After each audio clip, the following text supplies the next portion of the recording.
No meio da tralha do meu avô, minha mãe jogou no lixo uma caderneta de poupança antiga. Mas eu sabia que o último segredo dele, escondido há décadas, valia muito mais do que ela imaginava. O cheiro da casa do meu avô era uma mistura de poeira, lavanda e saudade. Fazia um mês que ele tinha partido, e minha mãe, com uma eficiência que beirava a crueldade, decretou que era hora de limpar a tralha. Para ela eram apenas objetos. Para mim, cada livro empenado, cada ferramenta gasta na sua oficina, era um fantasma de um momento feliz. Eu e o vovô éramos almas gêmeas de gerações diferentes. Enquanto minha mãe via o mundo em planilhas e prazos, nós víamos magia nas coisas pequenas. Ela movia-se pela casa com sacos de lixo pretos, um general em campo de batalha, declarando guerra à nostalgia. Lucas, isto vai para o lixo. Ninguém mais usa rádio de válvulas, dizia ela com a voz firme. Eu resmungava, tentava salvar uma ou outra peça, mas a sua determinação era um muro de betão. A dor do luto dela manifestava-se como uma necessidade implacável de apagar o passado, de tornar tudo limpo, asséptico, como se ele nunca tivesse existido. Estávamos no escritório dele, um pequeno cômodo abarrotado de livros do chão ao teto. O cheiro de papel velho era o perfume do meu avô. Minha mãe começou a esvaziar as prateleiras sem cerimônia, atirando volumes para dentro de caixas de cartão. A maioria disto vai para doação, o resto é lixo, sentenciou. O meu coração apertava a cada livro que caía na caixa. Foi então que o vi, um exemplar gasto de O Conde de Monte Cristo, a capa de couro já rachada pelo tempo, era o livro favorito dele. Ele lia para mim trechos quando eu era pequeno, a sua voz grave a dar vida a Edmond Dantes e a sua busca por vingança e tesouros escondidos. Peguei no livro sentindo o peso familiar nas minhas mãos. Minha mãe olhou para mim com impaciência. Lucas, não temos tempo para folhear cada livro. Anda, despacha-te. Ignorei-a e abri o livro. E lá dentro, aninhado entre as páginas amareladas que falavam de fortunas secretas, estava algo que não pertencia ali. Uma pequena caderneta de poupança, de um azul desbotado, com o emblema de um banco que eu mal reconheci, o Banco Comercial do Atlântico. O meu pulso acelerou. O nome na capa estava escrito com a caligrafia elegante e um pouco tremida do meu avô. "Olha, mãe!" exclamei, sentindo uma onda de excitação. "Uma caderneta do vovô! Será que tem alguma coisa?" Ela arrancou-a da minha mão com um suspiro exasperado. Abriu-a, passou os olhos pelas poucas linhas escritas à mão e bufou, um som de puro desdém. "Lucas, pelo amor de Deus. A última atualização é de 1988. Tem aqui uns 500 mil cruzeiros. Isso não vale nem o papel em que foi impresso. É lixo." E, sem me dar a oportunidade de protestar, ela amassou ligeiramente a caderneta e atirou-a para o saco de lixo preto que estava ao seu lado, cheio de pó e papéis velhos. Fiquei paralisado. Senti uma raiva quente subir pela minha garganta. Para ela, era lixo. Para mim, era a última coisa que o meu avô tinha escondido, um pequeno segredo guardado no seu livro preferido. Era um pedaço dele. Discutir com ela era inútil. Apenas assenti, com o rosto fechado, e continuei a encaixotar os livros. O meu cérebro a mil. Esperei. Esperei que ela fosse à cozinha fazer café, a sua pausa de 5 minutos a cada hora de trabalho. Assim que a ouvi a ligar a máquina de café, mergulhei a mão no saco de lixo. O toque do pó e de um clipe pegajoso fez-me estremecer, mas eu não me importei. Os meus dedos procuraram desesperadamente até encontrarem o papel grosso e ligeiramente amassado da caderneta. Puxei-a para fora, alisei-a o melhor que pude contra a minha calça e enfiei-a no bolso de trás, o coração a bater descontroladamente no peito, como um ladrão na minha própria história. Nos dias seguintes, a caderneta ficou escondida na minha gaveta de meias. Eu tirava-a à noite, olhava para aqueles números antigos. 500 mil cruzeiros. A minha mãe tinha razão, provavelmente não valia nada. Mas... e se valesse? O vovô era um homem simples, um carpinteiro, mas sempre foi metódico e inteligente com o pouco que tinha. Por que guardaria algo inútil dentro do seu livro mais precioso? Era um enigma, e eu sentia que devia uma última aventura ao meu avô. Finalmente, juntei coragem. Fiz uma pesquisa rápida na internet. O Banco Comercial do Atlântico tinha sido absorvido por um dos grandes bancos modernos há décadas. Com o endereço da agência principal na baixa da cidade e a caderneta no bolso interior do meu casaco, senti-me um completo idiota. Estava a caminho de um dos maiores bancos do país para perguntar sobre uma conta de 30 e tal anos em cruzeiros. Iam rir-se de mim. Cheguei à agência, um edifício imponente de vidro e aço que intimidava. A fila era longa. Quando chegou a minha vez, a jovem funcionária do balcão, que não devia ter mais de 20 e poucos anos, olhou para a caderneta com uma expressão de total confusão, como se eu lhe tivesse entregado um artefato alienígena. Com licença, o que é isto? Perguntou ela, virando o fio-objeto nas mãos. É uma caderneta de poupança. Antiga, do meu avô. Gaguejei, sentindo o rosto a aquecer. Ela franziu o sobrolho. Cruzeiros? Senhor, nós não trabalhamos com essa moeda desde antes de eu nascer. Ela chamou um colega que também não soube o que fazer. O meu constrangimento estava a atingir o auge. Eu já me preparava para pedir desculpa e sair dali a correr quando um senhor mais velho, de fato, e gravata, que passava por trás do balcão, parou. Ele tinha cabelos grisalhos e uns óculos de aros finos. A sua placa de identificação dizia diretor da agência. Ele olhou por cima do ombro da funcionária. Os seus olhos fixaram-se na caderneta azul desbotada. Por um instante, o seu rosto, antes impassível e profissional, mudou completamente. Vi um brilho de reconhecimento, talvez até de choque. Ele estendeu a mão sem dizer uma palavra. A funcionária, intimidada, entregou-lhe a caderneta.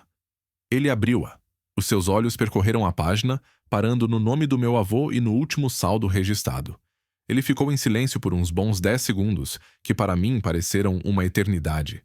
A agência inteira parecia ter desaparecido, o som das conversas e dos teclados esvaneceu-se. Só existíamos eu, ele e aquele pequeno pedaço de papel. Finalmente ele levantou a cabeça e olhou diretamente para mim. A sua expressão era indecifrável, uma mistura de seriedade e algo que eu não conseguia identificar. Ele contornou o balcão, aproximou-se de mim e disse com uma voz baixa, mas firme, que cortou o barulho ambiente. O senhor é neto do titular desta conta? Sim, sou, respondi. A minha própria voz um sussurro. Ele ajustou os óculos e olhou para a porta de madeira maciça do seu escritório no canto da agência. Depois, voltou a olhar para mim, e as palavras que ele disse a seguir fizeram o meu sangue gelar e o meu coração parar. Por favor, acompanhe-me. Sente-se aqui no meu escritório. Acho que vamos precisar de conversar por um bom tempo. Segui-o pelo chão de mármore polido até ao seu escritório. A porta de madeira fechou-se atrás de nós com um clique suave, abafando o ruído da agência e mergulhando-nos num silêncio pesado, que cheirava a café fresco e a produtos de limpeza caros. O escritório era minimalista e imponente. Uma secretária enorme e vazia, exceto por um computador e um pequeno porta-retratos virado para ele. Senti-me um rato numa catedral. Ele gesticulou para uma das 2 cadeiras de couro em frente à sua secretária e eu sentei-me, a caderneta azul agora a parecer um objeto absurdamente insignificante naquele ambiente. Ele sentou-se, colocou a caderneta sobre a secretária com um cuidado quase reverente e juntou as pontas dos dedos. Olhou para mim por cima dos óculos. O meu nome é Carlos Almeida, disse ele. Eu sou o diretor dessa agência há quase 20 anos, mas comecei a minha carreira no Banco Comercial do Atlântico, como estagiário, em 1987. Um arrepio percorreu-me a espinha. 1987, um ano antes do último depósito na caderneta. Eu lembro-me destas cadernetas, continuou ele, a voz calma e ponderada. Eram diferentes. A maioria das pessoas tinha contas de poupança normais, mas esta... Ele tocou na capa com o dedo indicador. Esta é uma conta de investimento ouro. Era um produto muito específico, oferecido a um grupo muito restrito de clientes. Eram contas que não rendiam juros normais. O valor depositado era convertido em títulos do Tesouro e, em alguns casos, em participações em fundos de investimento que o banco estava a lançar na altura. Fundos que, tiveram um desempenho excepcionalmente bom ao longo das décadas. A minha boca estava seca. O meu avô, ele era carpinteiro, um homem simples. Como é que ele teria uma conta destas? Senhor. Almeida deu um pequeno sorriso. Às vezes, os homens mais simples são os mais sábios, não acha? Ele não precisava de ser rico. Precisava de ser um dos primeiros. Talvez tenha recebido uma dica, talvez tenha tido sorte. O que importa é que ele abriu a conta. Ele virou-se para o computador, os seus dedos movendo-se rapidamente sobre o teclado. Vamos ver. O sistema antigo foi migrado várias vezes. Encontrar isto vai ser como arqueologia digital. Eu observei, o coração a martelar contra as minhas costelas. Ele digitava códigos, abria ecrãs pretos com letras verdes que eu não compreendia. O processo demorou vários minutos. Ele murmurava para si mesmo. Migração de 93, fusão de 2001... Aqui está. Uma tabela apareceu no ecrã. Ele inclinou-se para a frente, os olhos a percorrer as linhas de dados. 500 mil cruzeiros em 1988, disse ele, mais para o ecrã do que para mim. Depois veio o plano verão, o plano Collor. Muitos zeros foram cortados. Muita gente perdeu tudo. Mas essas contas ouro tinham uma proteção contratual contra confiscos e mudanças de moeda. O valor foi preservado e convertido, primeiro para cruzeiros reais, depois para a URV e, finalmente, para o real em 94. Ele continuou a teclar. Vamos aplicar os rendimentos dos fundos associados, juros compostos ao longo de 35 anos. Ele fez uma pausa. Olhou para o número no ecrã. Depois olhou para mim. A sua expressão profissional tinha uma pequena fissura. Uma fissura de espanto. Senhor Lucas, o senhor está sentado? Eu assenti, incapaz de falar. O saldo corrigido, o valor atual da conta do seu avô, disse ele, engolindo em seco. É de R$1.943.207,14. O ar foi sugado dos meus pulmões. O número ecoou na minha cabeça. Irreal, absurdo, quase R$2 milhões. Eu olhei para ele, à espera que ele dissesse que era uma piada, um engano, mas o seu rosto estava mortalmente sério. A imagem da minha mãe a amassar a caderneta e a atirá-la para o lixo surgiu na minha mente, tão vívida que me deu náuseas. Lixo, ela tinha dito. Eu não sei o que dizer, consegui balbuciar. Isto é impossível. Não é impossível. É o resultado de paciência, de uma boa decisão há muito tempo e do poder dos juros compostos, disse o Sr. Almeida. Ele parecia genuinamente feliz por mim. Precisaremos da certidão de óbito do seu avô e dos documentos de habilitação de herdeiros. O senhor é o único herdeiro? Não, a minha mãe, ela é a filha única, a herdeira direta. A palavra saiu da minha boca com um gosto amargo. O dinheiro seria dela, a mulher que chamou a última memória do meu avô de lixo. A ironia era tão cruel que quase me fez rir. Senhor? Almeida pareceu notar a minha mudança de expressão. O seu sorriso desvaneceu-se um pouco. Entendo.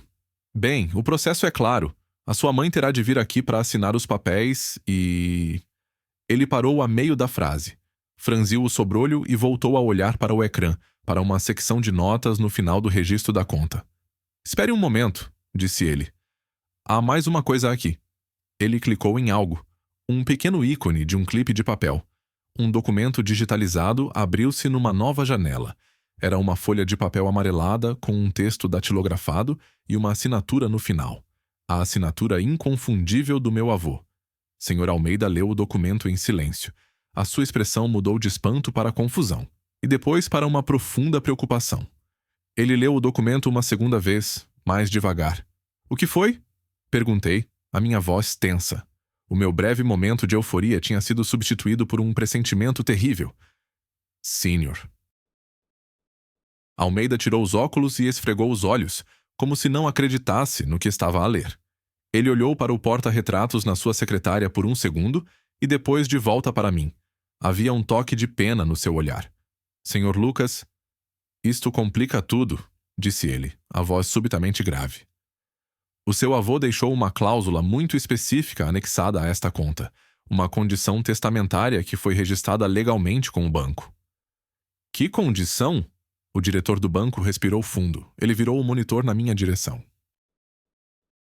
Apontou para uma linha específica do texto datilografado. O seu avô estipulou aqui, com todas as letras, que o montante total desta conta só pode ser resgatado, na sua totalidade, com uma condição. Ele fez uma pausa, e as suas próximas palavras caíram sobre mim como uma sentença. O dinheiro só pode ser levantado se a sua mãe, a única herdeira legal, assinar um documento, a abdicar formal e irrevogavelmente de 100% do valor a favor do senhor. Saí do escritório do Sr. Almeida a cambalear, como se tivesse levado um soco no estômago. O ar-condicionado da agência parecia gelado contra a minha pele subitamente suada. Na minha mão, segurava um envelope com cópias dos documentos e o cartão de contato do diretor. A caderneta original estava segura no bolso do meu casaco, agora com o peso de uma bigorna. Quase 2 milhões de reais. E uma condição impossível. Uma piada cósmica cruel, orquestrada pelo meu avô do além. Enquanto caminhava pelas ruas movimentadas da cidade, tudo parecia distante e abafado. O barulho do trânsito, as conversas das pessoas, nada me alcançava. A minha mente estava presa naquela cláusula. Por quê? Por que é que o vovô faria uma coisa destas? Ele amava a minha mãe, à sua maneira, mas ele também a conhecia. Conhecia a sua obsessão por controlo, a sua forma de medir o mundo em termos de ganhos e perdas, o seu desdém por tudo o que ele considerava sentimental ou inútil. Lembrei-me de conversas que tivemos na sua oficina. O valor das coisas, Lucas, dizia ele enquanto passava a mão na madeira de um móvel antigo que estava a restaurar. Não está no preço, está na história que elas contam. A tua mãe nunca entendeu isso. Será que isto era a sua última história? Um teste final para a filha que ele sentia que o tinha deixado de compreender há muito tempo? Ele não estava a dar-me o dinheiro. Ele estava a forçar uma escolha, e eu, sem querer, era o catalisador dessa escolha. Quando cheguei a casa, o cheiro a lixívia e a vazio era ainda mais forte. Minha mãe tinha continuado a sua cruzada. Mais caixas estavam empilhadas na sala, rotuladas com a sua letra impecável. Doação. Lixo. Ela estava na cozinha, a limpar o interior dos armários com uma energia frenética. Demoraste, disse ela sem se virar. Pensei que tinhas fugido com algum livro velho. Estive ocupado, respondi, a minha voz a sair mais rouca do que eu esperava. Sentei-me à mesa da cozinha, o envelope a fazer um barulho suave sobre a toalha de plástico. Ela finalmente parou e virou-se para mim, a testa franzida. Que cara é essa? E que envelope é esse? Conseguiste um emprego? Havia um toque de sarcasmo na sua voz. Desde que me formei em História da Arte, ela considerava a minha carreira um passatempo caro. Respirei fundo. Era agora ou nunca? Mãe, lembras-te daquela caderneta de poupança do vovô? Aquela que deitaste para o lixo? Ela revirou os olhos. Lucas, já te disse que aquilo não valia nada. Não me digas que foste perder o teu tempo com isso. Fui, disse eu calmamente. Tirei a caderneta do bolso e coloquei-a ao lado do envelope. Eu fui ao banco. Ela cruzou os braços, impaciente. E então, o gerente riu-se de ti? Deu-te um cêntimo por valor sentimental?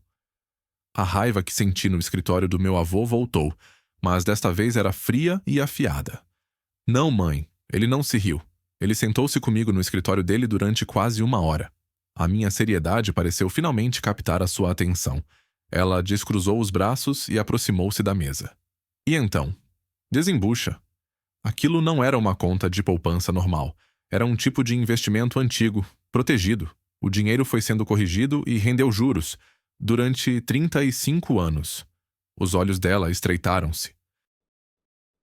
Um brilho de interesse, o brilho que eu via sempre que ela falava de ações ou do mercado imobiliário, começou a acender-se. Rendeu quanto? Uns trocos? O suficiente para pagar o jantar? Olhei-a nos olhos. Rendeu quase 2 milhões de reais. O silêncio que se seguiu foi absoluto. Ela ficou imóvel, o pano de limpeza esquecido na sua mão. O seu rosto passou por uma série de emoções. Incredulidade, choque e depois uma alegria crua e gananciosa que transformou as suas feições. Um sorriso lento espalhou-se pelo seu rosto. 2 milhões? Sussurrou ela, como se estivesse a saborear a palavra. Meu Deus! Lucas, 2 milhões? O teu avô, aquele velho teimoso, ele conseguiu, Nós estamos ricos. Ela riu, um som alto e agudo que pareceu fora de lugar naquela casa silenciosa. Começou a andar de um lado para o outro na cozinha, a gesticular. Podemos vender esta casa, comprar um apartamento novo, investir. Eu sabia. Eu sempre soube que ele tinha algum juízo para o dinheiro. Observei-a, o meu coração a afundar. Ela não mencionou o avô com saudade, apenas com um novo respeito pelo seu juízo para o dinheiro. Ela já estava a gastar o dinheiro que, há poucas horas, era lixo para ela. Mãe, interrompi. A minha voz cortou a sua euforia. Ela parou e olhou para mim, o sorriso ainda no rosto. Há um problema. Que problema pode haver? O dinheiro está lá. É só ir buscar, disse ela impaciente. Abri o envelope e tirei a cópia do documento que o meu avô tinha assinado. Deslizei-o pela mesa na sua direção. O vovô deixou uma condição testamentária anexada à conta. Uma cláusula. Ela pegou no papel, o sorriso a vacilar enquanto lia. Eu vi o momento exato em que ela entendeu. A cor fugiu do seu rosto. Os seus lábios, antes curvados num sorriso, formaram uma linha fina e dura. Os seus olhos, que momentos antes brilhavam de ganância, tornaram-se duas lascas de gelo. Ela levantou a cabeça lentamente. O seu olhar fixo no meu. O silêncio voltou. Mas desta vez era diferente. Não era um silêncio de choque, mas um silêncio carregado de uma fúria gélida e calculista. Ela pousou o papel na mesa com uma precisão deliberada, como se fosse uma peça de tribunal. A sua voz, quando finalmente falou, não era alta. Era um sussurro baixo, venenoso, que me arrepiou até aos ossos. Então era isso. A última piada dele, o teu avô e tu. Vocês os dois, sempre no vosso pequeno mundo, sempre contra mim. Mãe, não é nada disso, eu não sabia. Não sabias? Interrompeu ela, o sussurro a ganhar um gume afiado como uma navalha. Tu resgataste a caderneta do lixo, Lucas. Tu escondeste-a de mim. E agora vens com esta história? Que eu tenho de assinar a abdicar de tudo para ti? Ela deu um passo na minha direção, o seu corpo tenso. Achas mesmo que eu vou deixar-te ficar com o que é meu por direito? Tu não me conheces, filho. Vais arrepender-te, e muito, do dia em que decidiste tirar aquela caderneta do lixo. A ameaça dela pairou no ar, densa e fria. Nos dias que se seguiram, a nossa casa transformou-se num campo de batalha silencioso. O expurgo dos pertences do meu avô parou abruptamente. As caixas de lixo e doação ficaram onde estavam, monumentos mudos à nossa Guerra Fria. Minha mãe mal falava comigo. Quando o fazia, a sua voz era cortante, cada palavra calculada para me ferir. Ela olhava para mim com uma mistura de desprezo e suspeita, como se eu fosse um ladrão que se tinha infiltrado na sua vida. Ela passou a dedicar-se a um novo projeto, encontrar uma brecha. Passava horas ao telefone com advogados, a voz dela abafada atrás da porta fechada do quarto. Cláusula abusiva, ouvia dizer uma vez. Coerção emocional póstuma, disse noutra ocasião, uma frase tão absurda que me teria feito rir se a situação não fosse tão sombria. Saía de manhã vestida impecavelmente no seu fato de trabalho e voltava ao fim do dia com o rosto ainda mais endurecido, a frustração a irradiar dela. Eu, por outro lado, sentia-me um fantasma na minha própria casa. O peso daquela fortuna inexistente esmagava-me. Não era o meu dinheiro. Eu não o queria. O que eu queria era o meu avô de volta. Queria a paz da sua oficina, o cheiro à madeira e a verniz. Aquele dinheiro tinha se tornado uma maldição, um veneno que estava a destruir a última réstia de família que me restava.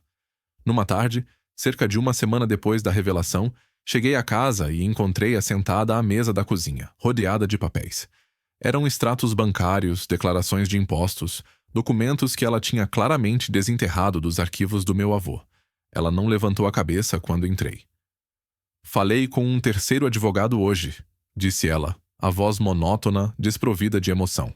Eles dizem todos o mesmo. O testamento do banco é blindado. O teu avô fez isto com o apoio jurídico do banco na altura. É inatacável. Ela finalmente olhou para mim e pela primeira vez não vi raiva. Vi um cansaço profundo, uma derrota amarga. Ele ganhou. Mesmo depois de morto, ele conseguiu controlar-me. Sentei-me em frente a ela. Mãe, Ele não queria controlar-te. Talvez ele só quisesse... Quisesse o quê, Lucas? Cortou ela. Humilhar-me? Provar que eu era a materialista e tu o sonhador de bom coração? Ele sempre te pôs num pedestal. Sempre te viu como o herdeiro da sua sabedoria, enquanto eu era apenas a filha prática que pagava as contas dele quando a reforma não chegava. A acusação apanhou-me de surpresa.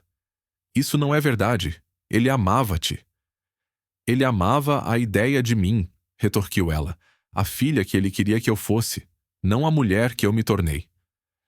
Ela suspirou um som longo e trêmulo e passou a mão pelo cabelo. Parecia mais velha, mais frágil. Eu preciso daquele dinheiro, Lucas. Precisas? Mãe, tu tens uma boa carreira, essa casa está paga. Não, tu não entendes, disse ela, a voz a baixar para um sussurro confidencial, como se estivesse a partilhar um segredo vergonhoso. O teu pai, antes de nos deixar, ele não deixou apenas dívidas de cartão de crédito. Ele fez maus investimentos. Usou o meu nome em alguns deles. Eu passei os últimos 15 anos a pagar silenciosamente uma dívida colossal. Pensei que este ano finalmente conseguiria liquidá-la. Mas eles reestruturaram os juros. A dívida é maior do que alguma vez foi. Fiquei chocado. A história oficial sempre foi que o meu pai tinha sido irresponsável e as dívidas eram pequenas, já resolvidas. A minha mãe sempre projetou uma imagem de sucesso e controlo absoluto. Saber que ela carregava este fardo sozinha, em segredo, durante todos estes anos, mudou tudo. A sua obsessão com o dinheiro, a sua necessidade de controlo, a sua dureza. De repente, tudo fazia um sentido doloroso. Por que é que nunca me contaste? Perguntei, a minha voz falhando. Vergonha, orgulho, não queria que me visses como um fracasso. Eu queria dar-te tudo sem que soubesses do sacrifício, disse ela, os olhos a brilhar com lágrimas não derramadas. Aquele dinheiro não é para luxos, Lucas. É a minha liberdade. É a oportunidade de finalmente respirar, de dormir uma noite inteira sem acordar a pensar nos juros. O peso nos meus ombros tornou-se insuportável. O plano do meu avô, qualquer que fosse a sua intenção, tinha colidido com uma realidade que ele não podia prever. Ele não estava a testar a ganância da minha mãe, estava, sem saber, a brincar com o seu desespero. Eu vou assinar, disse ela, a sua voz agora firme, mas resignada. Vou dar-te o dinheiro. Não tenho escolha. Não, respondi imediatamente. Não podes fazer isso. O dinheiro é teu por direito. É a tua liberdade. E o que sugere que façamos? A cláusula é clara. Ou eu abdico para ti, ou o dinheiro fica trancado para sempre. Ficamos em silêncio, presos num impasse impossível. A solução, quando me ocorreu, era tão simples e tão aterrorizadora que me deixou sem fôlego. Era uma aposta. Uma aposta na única coisa que parecia quebrada entre nós, a confiança. Há uma maneira, disse eu, a minha voz a tremer ligeiramente. Tu assinas o papel. O dinheiro é transferido para uma conta em meu nome, e no segundo seguinte, eu transfiro cada cêntimo para a tua conta. Sem contratos, sem advogados, apenas a minha palavra. Ela olhou para mim. O seu rosto uma máscara de desconfiança. Tu farias isso? Darias-me 2 milhões de reais, de mão beijada, sem garantias? Sim. Por que é que eu haveria de acreditar em ti? Perguntou ela, a sua voz carregada do cinismo de uma vida inteira de desilusões.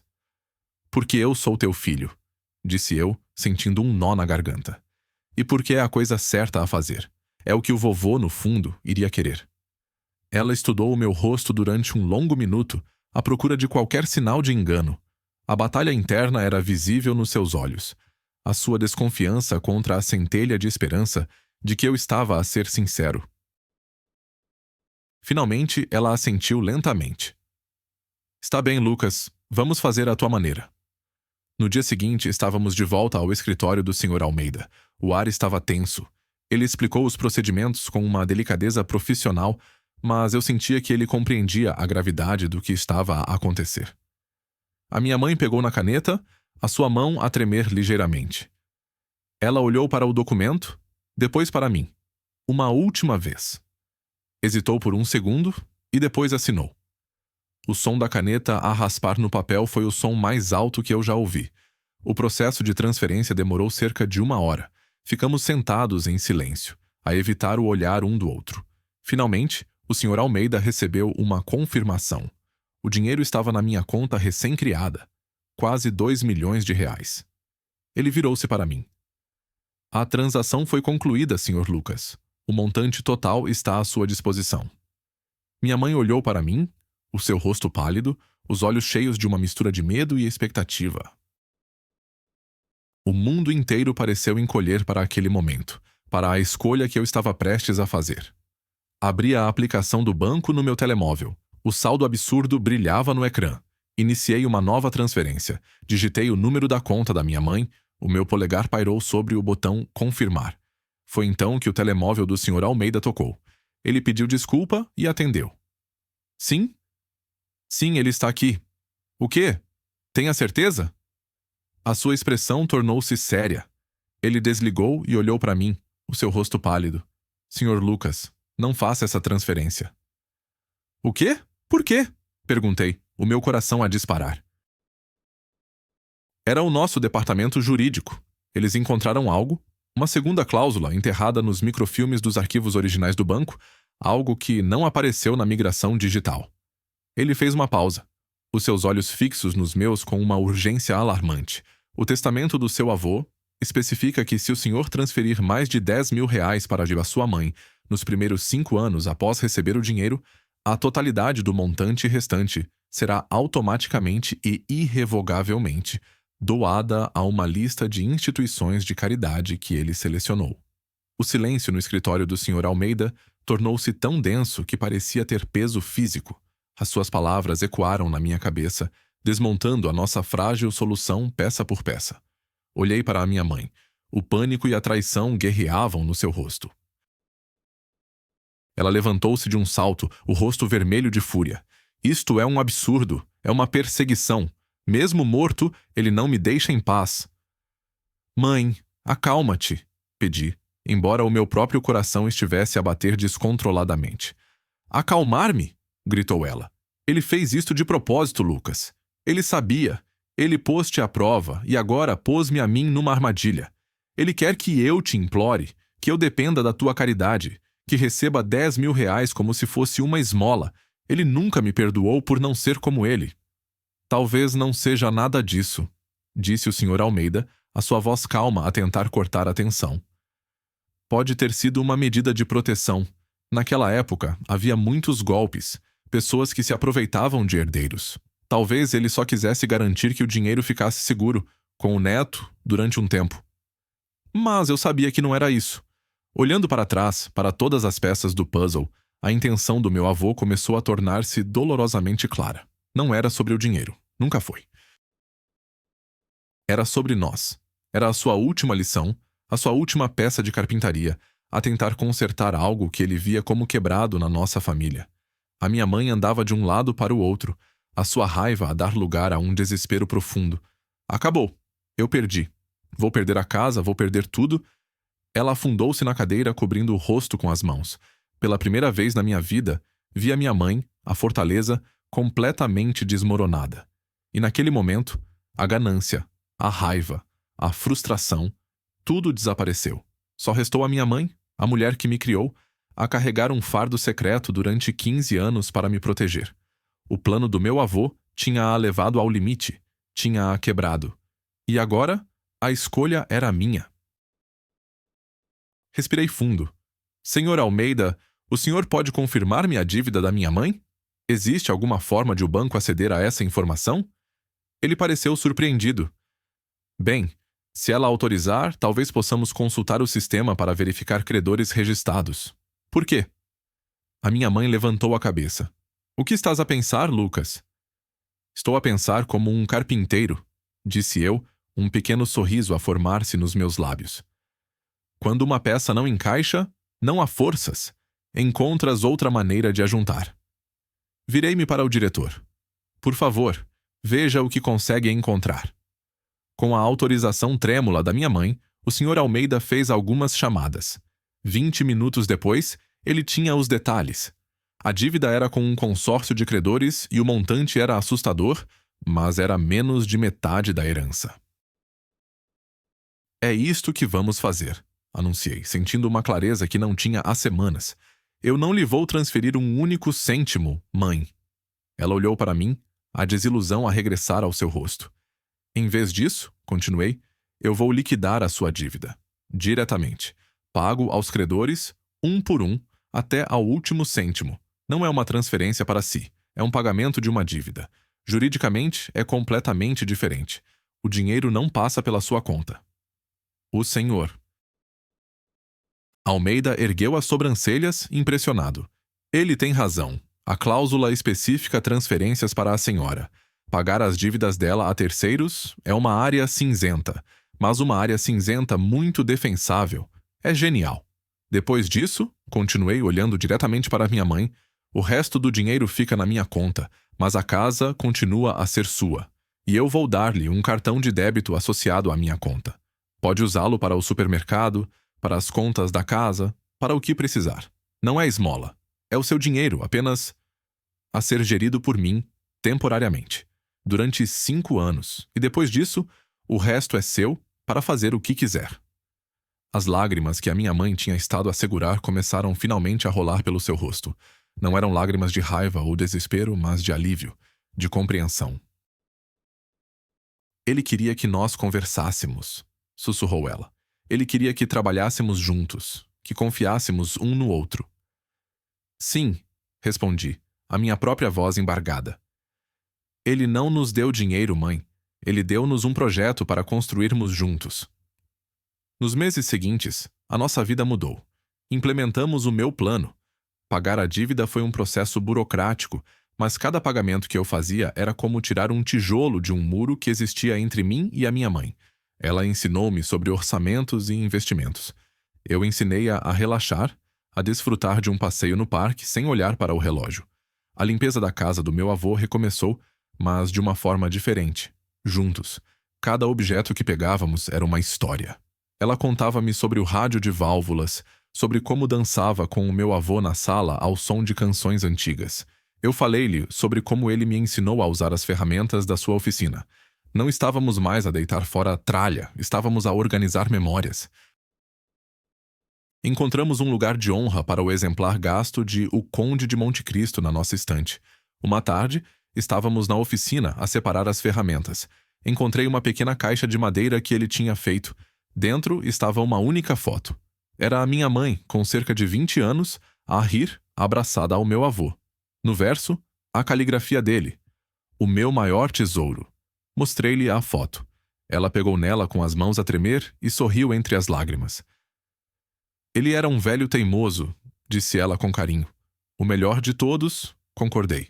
O dinheiro não nos tornou ricos da maneira que a minha mãe imaginou, mas libertou-a de um fardo que a estava a esmagar e libertou-me da minha passividade.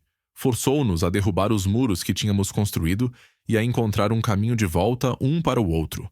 A caderneta azul desbotada, resgatada do lixo, não continha apenas uma fortuna.